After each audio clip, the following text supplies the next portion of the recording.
60% of people are anxious about their bills. Sure, that statistic is from a personal perspective, yet it's safe to say that the same feeling carries over to the business world as well. I can't imagine that those people who feel nervous about their personal bills would have a different feeling about their business's finances. In other words, the inevitable overdue payment is something you should prepare for as a business owner. What's most important though isn't what you do to prevent overdue account balances, it's how you handle them after they've reached this point. You should have a process in place that automatically kicks in as soon as one of your accounts becomes outstanding. Every effort you make prior to giving up on collecting from your delinquent accounts and outsourcing to a collections agency has a massive impact on your revenue. Yet you can't just keep sending the same bill to a delinquent account for months expecting to get payment.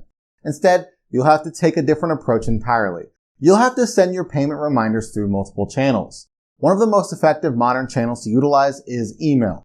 If you choose email, the question then becomes, how often should you send payment reminders using this channel of communication? Hi everyone, I'm Matt from eTactics, and today I'm going to explain the perfect time to send payment reminder emails. Before we get started, make sure you subscribe to our YouTube channel by clicking the button below. While you're down there, hit that alert bell icon next to it as well, so when we post new helpful content, you get notified.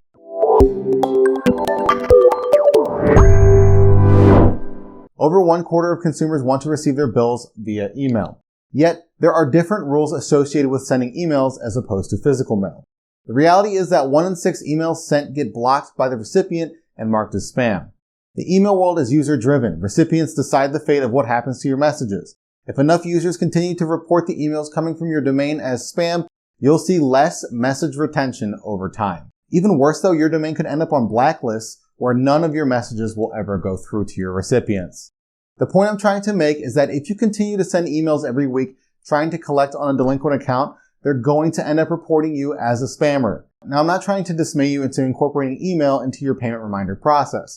I'm simply pointing out that the strategy and frequency you use to send your emails should look a little bit different than with physical mail. So what's the perfect time to send payment reminder emails to your outstanding balances? I wouldn't send more than 5 reminder emails over the course of 2 months.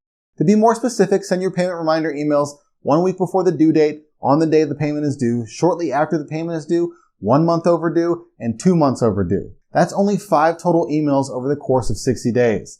That's not only plenty of time for your outstanding clients to pay you and receive reminders about the same in a way that doesn't come off as spammy. The next logical question to ask about is what the perfect format looks like for a payment reminder email. I'll go over that in more detail in a separate video, but in the meantime though, understand that the ideal email copy is between 50 and 125 words. Keeping within that sweet spot will give you a 50% response rate. 35% of people admit to missing a bill because they forget about it. Why your clients forgot about the balance that they owe you isn't as important as understanding that you'll need to remind them to pay you. Yet you can't call it a win if you're only sending your payment reminders through one channel. You need to incorporate multiple channels in order to ensure that you're putting as much effort as possible into decreasing your days sales outstanding, or DSO. Email has been around as a channel of communication for over 20 years now, and it continues to prove itself as one of the most effective channels of communication for businesses to utilize when trying to reach out to their customers. But you don't want to overdo it and send those outstanding balances that you have a payment reminder email every day or every week until they paid you. That's a one-way ticket to being marked as spam and getting blacklisted. Use the frequency I detailed in this video earlier to guide your efforts. If you'd like to learn more about payment reminder emails, reach out to eTactics. And you already made it this far into the video, so you might as well like it, share it, and comment below. Well, what are you waiting for? Subscribe to our YouTube channel.